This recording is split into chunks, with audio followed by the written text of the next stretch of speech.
आज हम बनाएंगे होली स्पेशल 4 ऐसी मजेदार रेसिपी जो कि स्नैक्स और मिठाई होगी। और इन्हें बनाना बहुत आसान है, बिल्कुल कम सामान से घर पे आसानी से बन जाती है। मार्केट से लाने की जरूरत नहीं पड़ेगी आपको। अगर आप भी परफेक्ट तरीके से ये 4 रेसिपी बनाना चाहते हैं तो आप इस वीडियो को लास्ट तक जरूर देखिएगा।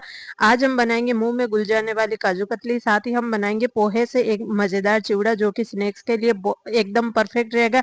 नारियल की बर्फी बनाएंगे और साथ ही हम बनाएंगे मैदे की मठरी जो कि बहुत ही क्रिस्पी बन के तैयार होगी। तो अगर आप भी ये चारों रेसिपी घर पे बनाना चाहते हैं, होली पे बाहर का नहीं खाना चाहते हैं, तो आप इस वीडियो को लास्ट तक जरूर देखिएगा। आज हम काजू कतली बनाएंगे। इसे बनाना बहुत आसान है और बहुत टेस्टी बन के काजू कतली हमारी तैयार होती है। तो अगर आप भी घर पे पहली बार काजू कतली बनाना चाहते हैं तो ये रेसिपी आपके लिए, आप पहली बार में एकदम परफेक्ट काजू कतली बना के तैयार कर लेंगे। तो इसके लिए यहाँ पे मैंने 250 ग्राम काजू लिए। मैंने यहाँ पे टुकड़े वाले काजू लिए। आपके पास जो भी काजू अवेलेबल है आप वो ले लीजिए। और हमें पल्स मोड पे काजू को पीस के तैयार कर लेना है। ध्यान रखना है कि मिक्सी को एक साथ नहीं चलाना है, रुक रुक के चलाना है। थोड़ा सा चलाएंगे, रुकेंगे, फिर थोड़ा सा चलाएंगे और इसका एक दरदरा सा पाउडर बना के तैयार कर लेंगे। पहली बार में इसका दरदरा पाउडर ही बना के तैयार करना है। अगर आपने मिक्सी को ज़्यादा देर चला दिया तो फिर काजू अपना तेल छोड़ देंगे और फिर इसकी जो काजू कतली बनेगी ना वो अच्छी नहीं बनेगी। तो हम सबसे पहले एक छलनी ले लेंगे और छलनी से काजू को छान लेंगे। तो यहाँ पे देखिए मैंने एक बार में छान लिया और इसके जो मोटे मोटे टुकड़े हैं ना इसे हम साइड में रख देते हैं। बाद में हम इसे फिर से छान के तैयार कर लेंगे पीस के। तो यहाँ पे साइड में रख दिया और जो बाकी काजू का पाउडर बचा हुआ था ना उसे भी हम छान लेंगे। और 2 बार में जो भी बड़े बड़े टुकड़े हैं काजू के निकलेंगे ना, यहाँ पे देखिए इतने सारे निकल गए। तो इनको हम एक बार फिर से पीस के तैयार कर लेंगे। ध्यान रखना है कि इसको आपको पल्स मोड पे ही पीसना है। अगर आपको लग रहा है कि पल्स मोड पे आप नहीं पीस सकते तो आप काजू को 1 घंटे के लिए फ्रिज में रख दीजिए, उसके बाद वो तेल नहीं छोड़ेंगे। तो यहाँ पे देखिए दूसरी बार भी मैंने इसको पीस के तैयार कर लिया और अब हम इसे फिर से छान लेंगे। अगर इसमें ज़्यादा बचेगा तो आप फिर से इसको पीस के तैयार कर सकते हैं। मैंने इसको अच्छे से छान लिया है और काजू के बस थोड़े से टुकड़े ही बचे हैं जिनको मैं साइड में रख दूंगी। अगर कभी खीर या हलवा बनाऊंगी ना तो उसमें डाल दूंगी। अगर आप चाहे तो इसे एक बार फिर से पीस के तैयार कर सकते हैं।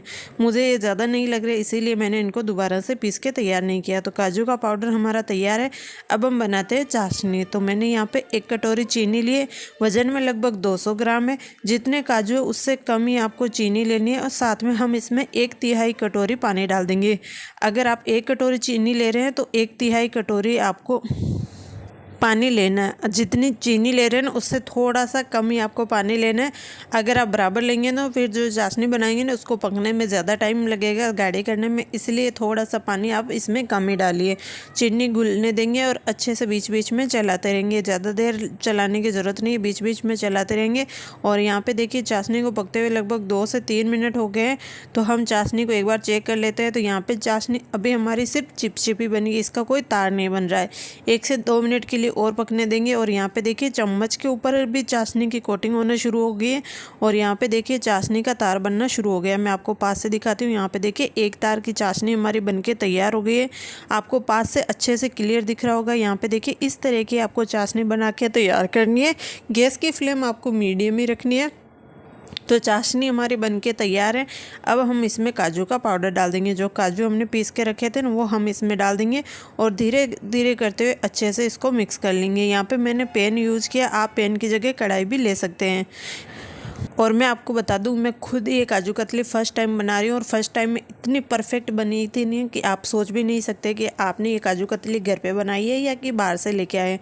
तो आप भी एक बार ज़रूर से मेरे तरीके से ये काजू कतली बना के देखिए, आपको बहुत पसंद आएगी। और आप लोग मुझे कमेंट करके ज़रूर बताना कि आपकी जो काजू कतली बनी वो कैसी बनी। अच्छे से हमने काजू के पाउडर को चाशनी के साथ मिक्स कर लिया। गैस की फ्लेम मीडियम रखेंगे और मीडियम फ्लेम पर इसे लगातार चलाते रहेंगे जब तक ये पैन छोड़ना शुरू ना कर दे। जैसे जैसे ये पकता जाएगा वैसे वैसे ये मिश्रण गाढ़ा होता जाएगा और ये अपने आप ही पैन छोड़ना शुरू कर देगा। थोड़ा सा मैंने ये चिपक रहा है, यहाँ पे ये नॉन स्टिक पैन नहीं है इसीलिए थोड़ा सा चिपक रहा है। अगर आप कढ़ाई लेंगे ना उसमें आप अच्छे से चला पाएंगे। तो यहाँ पे देखिए काजू का मिश्रण हमारा काफ़ी गाढ़ा हो गया है और साइड से ये देखिए ऊपर ऐसे बबल्स आना शुरू हो गए। तो हम इस स्टेज पे हम इसमें 1 चम्मच घी डाल देंगे, इससे ज़्यादा घी की ज़रूरत नहीं पड़ेगी। और इस रेसिपी में काजू और चीनी के अलावा कुछ नहीं चाहिए, सिर्फ थोड़ा सा घी डालना है। और यहाँ पे घी डालने के बाद अच्छे से मिक्स कर लेंगे और इसे 1 से 2 मिनट के लिए और पका लेंगे जब तक ये अच्छे से गाढ़ी नहीं हो जाती। तो यहाँ पे देखिए मिश्रण का हल्का सा कलर चेंज होना भी शुरू हो गया है और ये अच्छे से गाढ़ा भी हो गया है। जो चिपका हुआ उसे छोड़ के बाकी ये पेन छोड़ना शुरू हो गया है। यहाँ पे देखिए जैसे जैसे मैं चलाती जा रही हूँ, हलवा जैसे गाढ़ा होता है ना, बिल्कुल वैसे ही ये मिश्रण गाढ़ा हो गया है। काजू कतली बनाने के लिए बस इसकी जो चाशनी है वो बिल्कुल परफेक्ट बननी चाहिए, उसके बाद काजू कतली हमारी एकदम परफेक्ट बन जाएगी। तो यहाँ पे देखिए मिश्रण हमारा गाढ़ा हो गया है, तो गैस की फ्लेम बंद कर देंगे और इसे चलाते रहेंगे बीच बीच में। यहाँ पे मैंने एक इको बैग पेपर लिया, अगर आपके पास इको बैग पेपर नहीं है तो आप कोई भी पॉलीथीन ले सकते हैं, उसके ऊपर घी लगा के उसे अच्छे से ग्रीस कर लीजिए और उसके बाद आप इस मिश्रण को उसके ऊपर निकाल दीजिए। तो यहाँ पे देखिए जो हमने काजू का पेस्ट बनाया था ना चाशनी के साथ, वो देखिए इसमें अच्छे से निकल गया है। जो चिपका हुआ उसे छोड़ के बाकी पूरा एक साथ निकल गया। बस इसका ऐसा ही बैटर हमें चाहिए। चम्मच के ऊपर जो मिश्रण लगा है उसे भी हम हटा देंगे और अब हम इसे चम्मच से चलाएंगे। तो पहले तो आप देखिए मैंने पेपर थोड़ा सा बड़ा लिया था, इसीलिए ये थोड़ा सा चिपक गया था। तो यहाँ पे आप ये गलती मत कीजिएगा, आप इसे चम्मच से ही चलाइएगा ताकि आपका जो पेपर है वो बिल्कुल भी गंदा ना हो। अगर आप पॉलीथीन ले रहे हैं ना तब भी आप इसे चम्मच से ही चलाइए। तो अगर आप चम्मच से चलाएंगे ना तो ये जल्दी ठंडा भी हो जाएगा। अभी ये पूरी तरह से गर्म है तो इसीलिए थोड़ा सा चिपक रहा है। और यहाँ पे जो पेपर है ना वो भी प्लास्टिक नहीं लिए मैंने, यहाँ पे इको बैग पेपर लिया तो इसके ऊपर भी हल्का सा चिपक रहा है। ऐसे हमें इसे बीच बीच में चलाते रहना है, छोड़ना इसको बिल्कुल नहीं है। 5 से 7 मिनट के लिए इसे अच्छे से मिक्स करते हुए अच्छे से सेट कर लेना है ताकि ये डो की फॉर्म में आ जाए। अभी आपको ये गीला लग रहा होगा लेकिन जैसे जैसे ये ठंडा होगा ना तब आटे की तरह हो जाएगा, बिल्कुल जैसे हम आटा गूंथ के तैयार करते हैं ना बिल्कुल वैसा हो जाएगा। बस इसको बीच बीच में चलाते रहना है। यहाँ पे देखिए मैं चम्मच से इसको इकट्ठा कर रही हूँ और जैसे जैसे ये देखिए ठंडा होता जा रहा है ना, ये अपने आप अपनी जगह छोड़ रहा है और अच्छे से डो की फॉर्म में आना शुरू हो गया। तो इसी तरह से हमें इसे 5 से 7 मिनट के लिए अच्छे से सेट कर लेना है। अभी ये काफ़ी गाढ़ा भी हो गया, ठंडा भी हो गया। जो मैंने ये पेपर लिया था वो थोड़ा सा मतलब मेशी हो गया है, इसके ऊपर ये मिश्रण लग गया है साइड में जहाँ पे मैंने घी नहीं लगाया था। तो इसे हम हटा देंगे और मैंने यहाँ पे दूसरा पेपर ले लिया। अगर आपने यहाँ पे पॉलीथीन ली है तो आपको कोई झंझट नहीं है चेंज करने की, उसी पे आप इसको बना के तैयार कर सकते हो। और यहाँ पे देखिए अब ये डो काफ़ी ठंडा हो गया है और अच्छे से सेट भी हो गया है। तो हमें इसे हाथों से इस तरह से इसको मसलना है ताकि ये अच्छे से सॉफ्ट हो जाए, बिल्कुल सॉफ्ट करना है इसको। और अभी भी ये काफ़ी गर्म है, हम इसे हाथ में नहीं ले सकते, बस आपको ये 5 से 7 मिनट लगेंगे तब तक इसको अच्छे से मसलना है।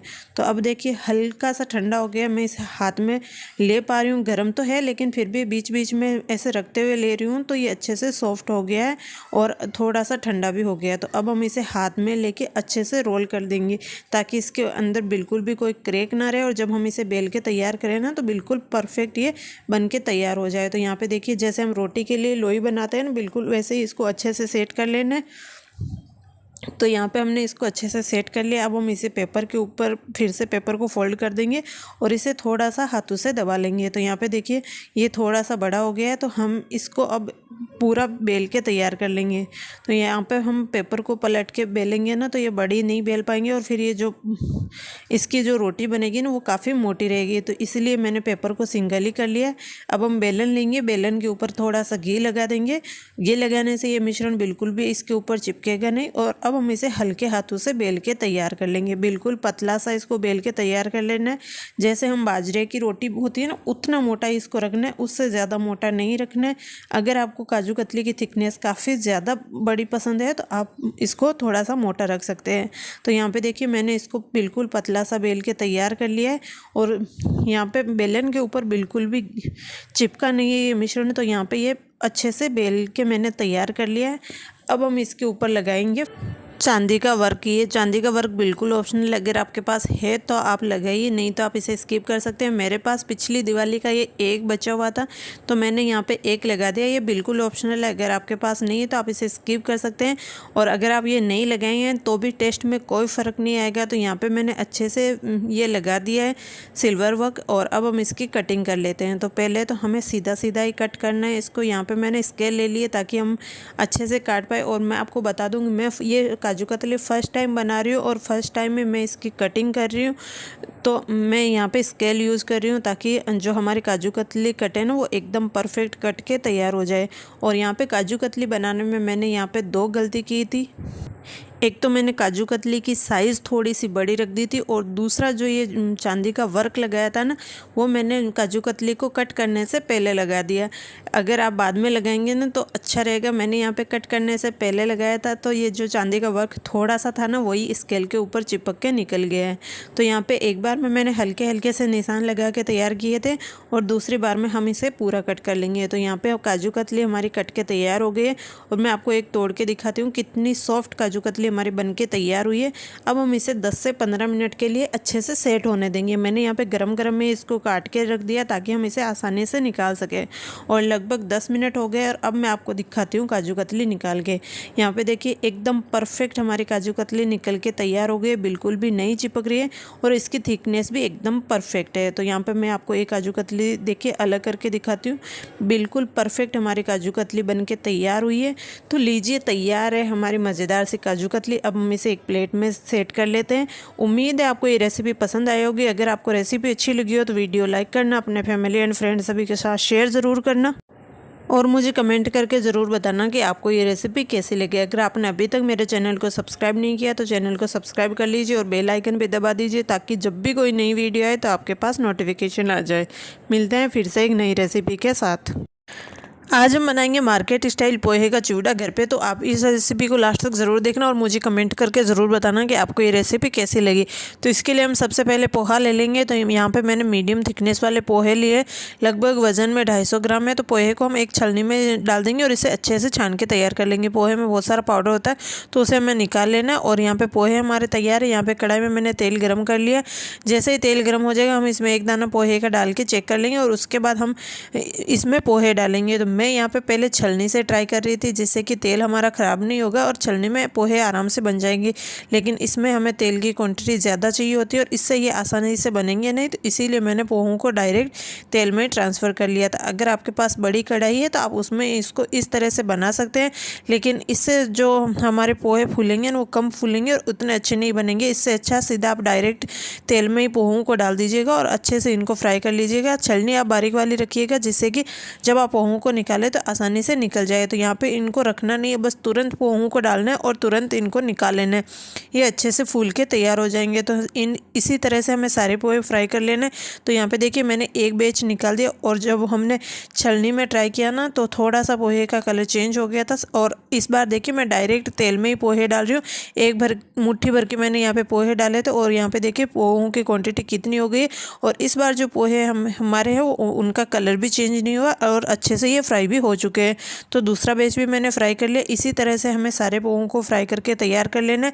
आप इस नमकीन की क्वांटिटी ज़्यादा भी रख सकते हैं, इसको आप 1 से 1.5 महीने तक यूज़ कर सकते हैं। तो अगर आप ज़्यादा क्वांटिटी में बनाना चाहते हैं तो भी आप ये नमकीन बना के तैयार कर सकते हैं। तो यहाँ पे मैंने पूरे पोहे फ्राई कर लिए, और इसे हम साइड में रख देंगे। उसके बाद हम मूँगफली फ्राई करेंगे। तो लगभग 100 ग्राम जितनी मैंने यहाँ पे मूँगफली ली है, तो मूँगफली को भी हमें फ्राई कर लेना है। यहाँ पे जब मैंने पोहे डाले थे ना तो गैस की फ्लेम हाई थी, तो हाई फ्लेम पे ही मैंने मूंगफलियों को अच्छे से फ्राई कर लिया। और उसके बाद आपको गैस की फ्लेम थोड़ी सी कम कर देनी है, क्योंकि बाकी की सारी चीज़ें भूनेंगे ना तो उसमें हमें गैस की फ्लेम लो चाहिए। तो यहाँ पे देखिए मूंगफली हमारी बीच में से क्रैक होना शुरू हो गई और अच्छे से भुन चुकी है। तो इन्हें भी हम निकाल लेंगे उसी बर्तन में जिस बर्तन में हमने पोहे निकाले थे।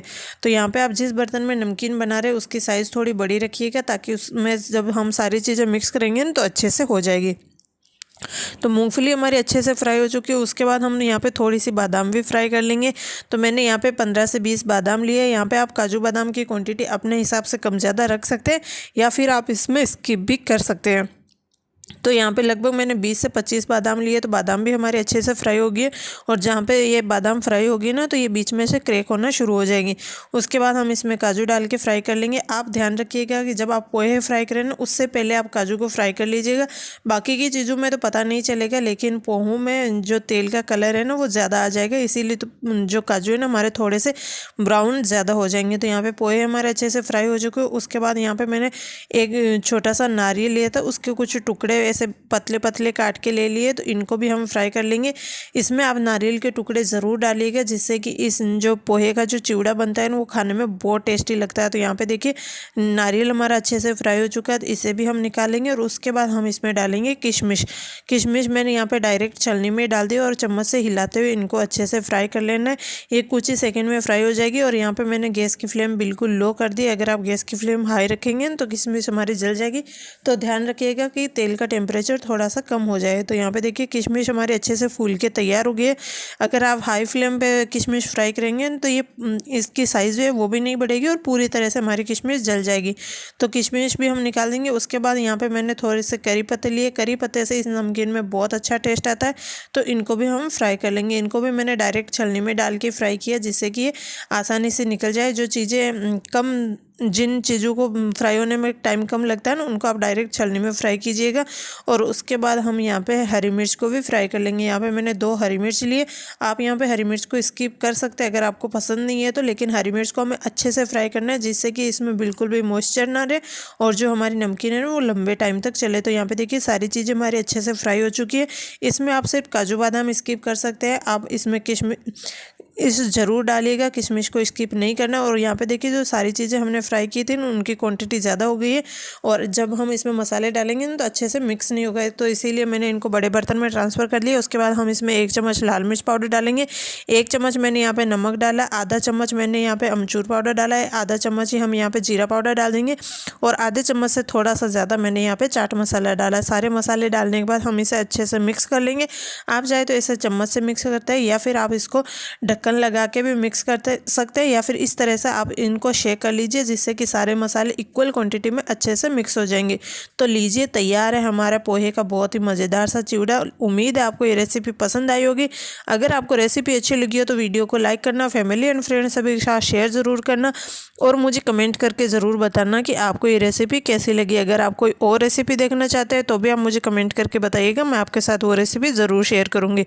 और मेरे चैनल को ज़रूर से सब्सक्राइब करना। मिलते हैं फिर से एक नई रेसिपी के साथ। आज हम जन्माष्टमी स्पेशल बहुत ही मज़ेदार नारियल की बर्फ़ी बनाएंगे। ये बर्फ़ी सिर्फ 10 से 15 मिनट में बनके तैयार हो जाती है और बहुत टेस्टी बनती है, मुंह में जाते ही घुल जाती है। तो आप एक बार इस रेसिपी को ज़रूर ट्राई करना। इसके लिए हमें सबसे पहले कढ़ाई में 2 चम्मच घी डाल देना है, और उसके बाद हम इसमें 1 गिलास दूध डालेंगे। थोड़ा सा मैंने दूध यहाँ पर एक्स्ट्रा डाला है, जिससे कि हम जब ये दूध गर्म हो जाएगा तब हम इसको थोड़ा सा साइड में निकाल देंगे केसर घोलने के लिए। तो यहाँ पर देखिए दूध में अच्छे से उबाल आ गया है, तो मैंने एक कटोरी में थोड़ा सा दूध साइड में निकाल लिया, जिससे कि केसर का कलर इसमें जल्दी से आ जाए। यहाँ पे मैंने 4 से 5 धागे केसर के डाल दिए, और इसे हम साइड में रख देते हैं जब तक कि इसमें कलर आ जाए। और यहाँ पे देखिए दूध में अच्छे से उबाल आ गया, तो एक बार हम दूध को अच्छे से चला लेते हैं। उसके बाद हम इसमें डालेंगे मलाई।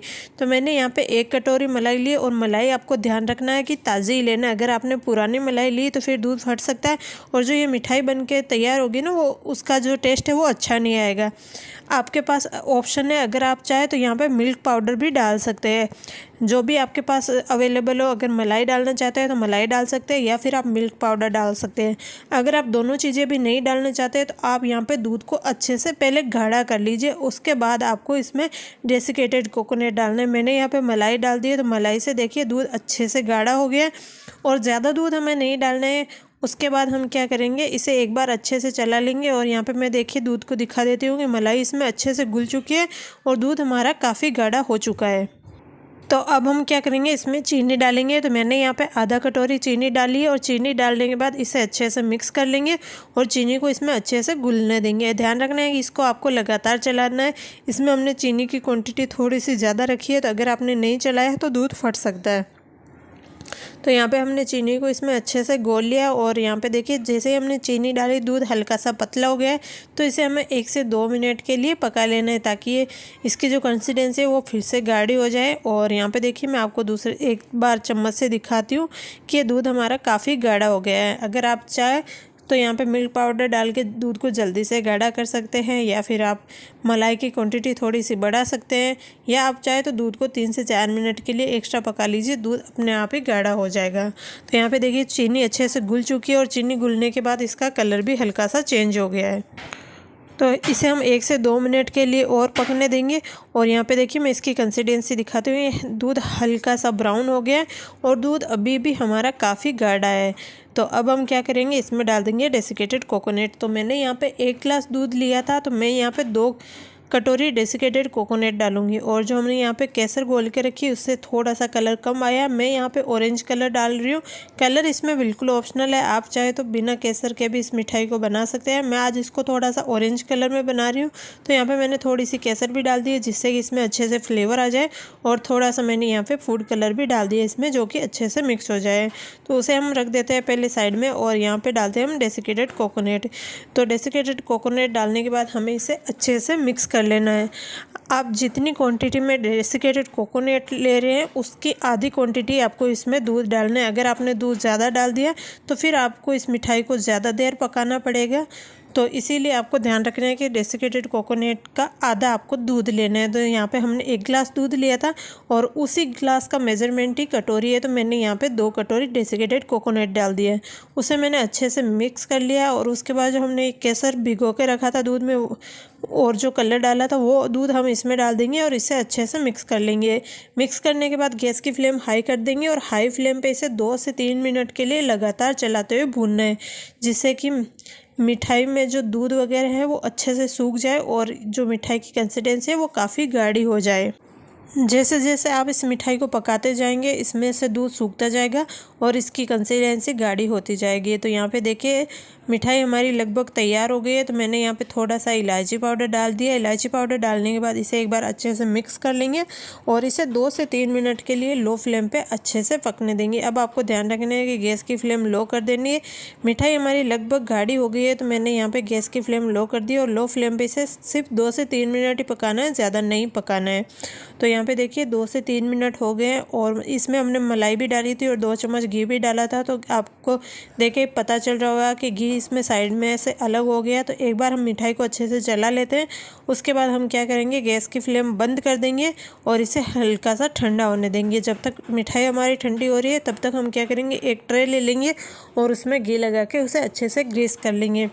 आप चाहे तो यहाँ पे इसके लड्डू भी बना के तैयार कर सकते हैं। अगर आपके पास ऐसी ट्रे नहीं है तो आप कोई थाली या कोई प्लेट या कटोरी ले सकते हैं, उसमें आप इस मिठाई को रख सकते हैं। तो यहाँ पे हमने इसमें घी अच्छे से लगा दिया है।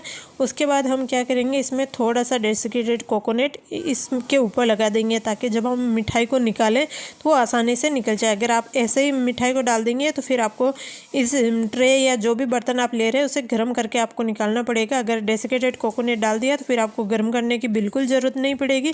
तो यहाँ पर मैंने अच्छे से डेसिकेटेड कोकोनट से इस ट्रे को कोट कर लिया। उसके बाद जो हमने मिठाई बना के रखी थी वो हम इसमें ट्रांसफ़र कर लेंगे।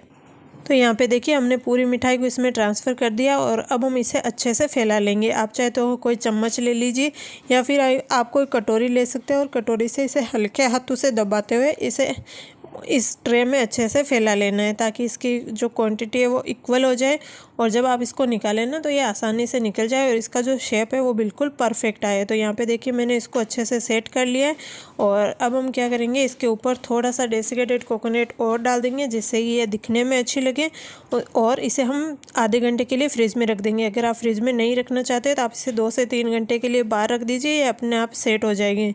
तो मिलते हैं आधे घंटे बाद। और यहाँ पे देखिए मैंने मिठाई को आधे घंटे के लिए छोड़ दिया था और ये अच्छे से सेट हो गई है।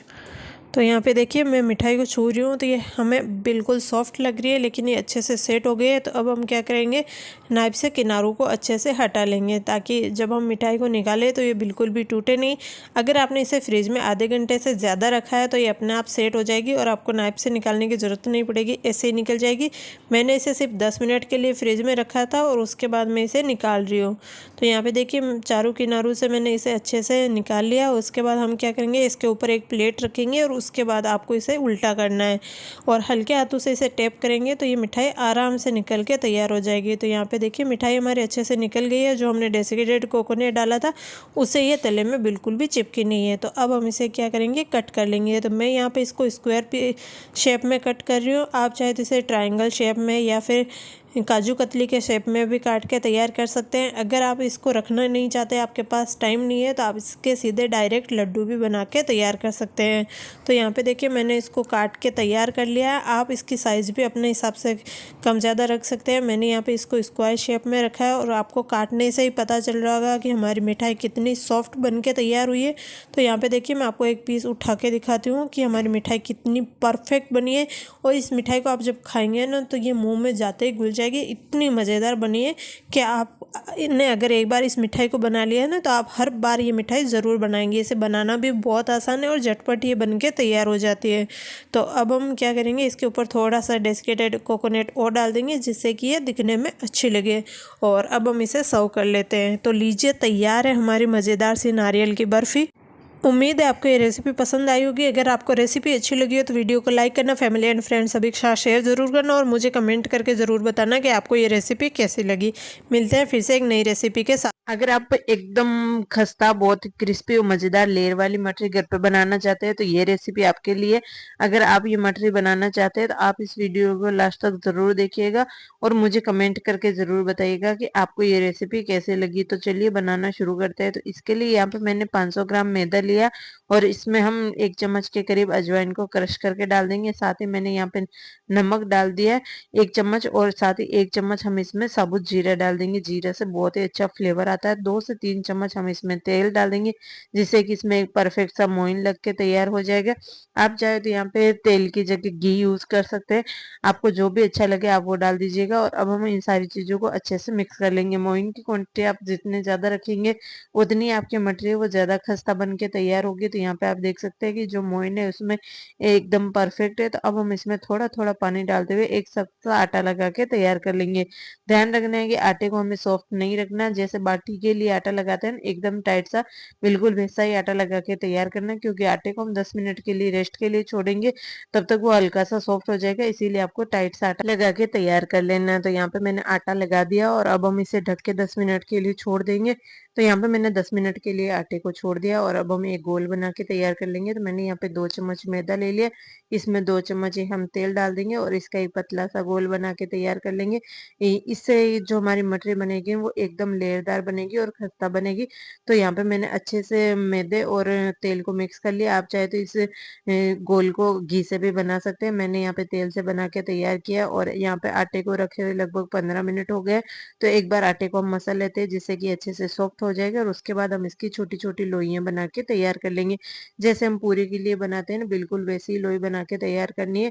और यहाँ पे आप देख सकते हैं जब आटे को लगाया था तब ज्यादा सख्त था, लेकिन अभी 10 मिनट के लिए छोड़ दिया ना तो हल्का सा आटा हमारा सॉफ्ट हो गया। इसी तरह से हमें एकदम परफेक्ट आटा लगा के तैयार करना है।